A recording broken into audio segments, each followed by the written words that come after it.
Look at this, guys. Dash cluster flashing, windshield wipers going. Damn, man. I guess it's not fixed. I'm just trying to get it back to the spot. I really don't know what's going on, man.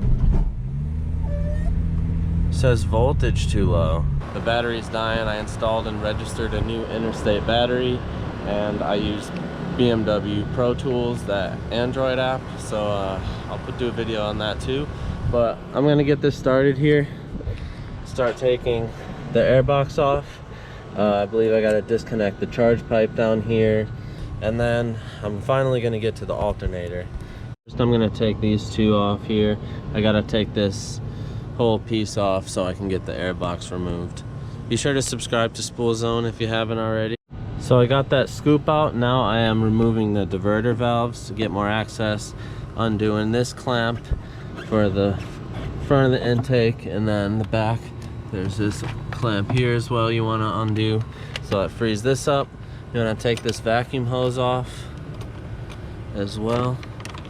There you go. Alright, so we got the stock airbox off and the scoop, and this is what we need to get at. So I have loosened the intake manifold, all except for this last bolt, which requires an extremely long extension. Gotten the intake manifold about 4 or 5 inches off of the intake ports. Well, I couldn't do it in the heat, guys. We got to get it to the garage.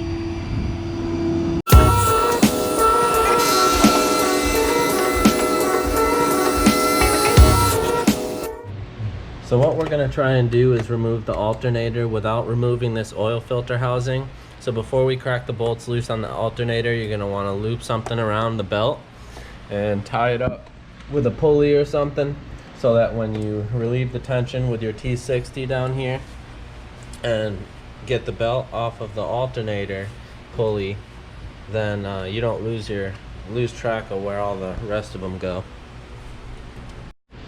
There's not really enough room to fit a breaker bar in here to get access to this T60 here, so what you're going to want to do is put lock pliers on it like this and put a bar around the end to get some leverage.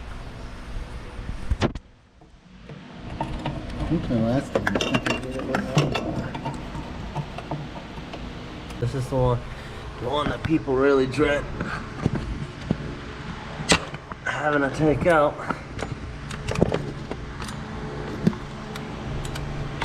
That didn't sound great, so this thing's flopping all freaking over on me. Guys, so as you can see, got the belt off. It's being held up by this rope here and this pulley connected to the top. Got the E92 sitting here ready, engine back here.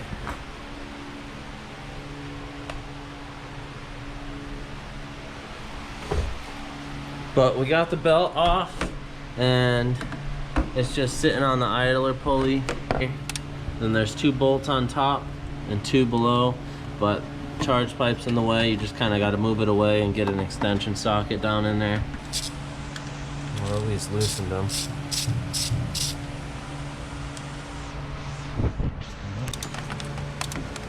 There we go. This is the 4th bolt. Bottom left one on the alternator. About to crack it loose. Ah. Just stop. Oh, there it is. Oh, we got it. Not tight. Without removing the oil filter housing.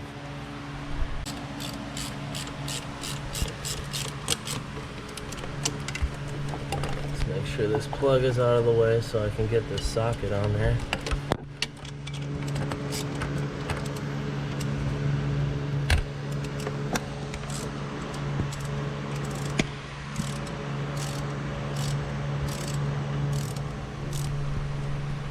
Where's this one? Alright, so we're torquing down the alternator bolts, and the torque for those is 15 pounds. yeah, okay, 14 pounds. That's a little light, man. Anyways, we got these bolts back in, got the charge pipe back into where it's got to be. It'll hook up the back side of this diverter valve here. Once we get the inlet all bolted down, those torques back in. Got the intake manifold slid back onto these studs. The vacuum lines, they're out of here from behind the intake manifold. You want to make sure those don't get pinched down. Power back onto the alternator. Right. We got the belt back on, and the alternator's bolted in. Oil filter housing is all tightened up. Didn't need to loosen it for this job though, if you did it the way we showed you. Got the charge pipe clip to the throttle body pushed down. We just got to put the 4 bolts to the throttle body back in, put all the nuts back on the intake manifold, put the air box back on, hook in these lines into the air box here. I just put these little rubber pieces so these aren't all flopping around.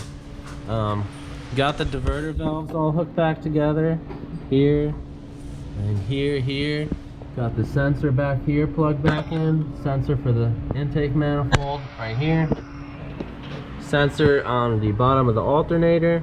Got the power going to the alternator in. Vacuum hose back together. These vacuum lines above the intake manifold, you don't want them sandwiched underneath. And yeah, we're almost there.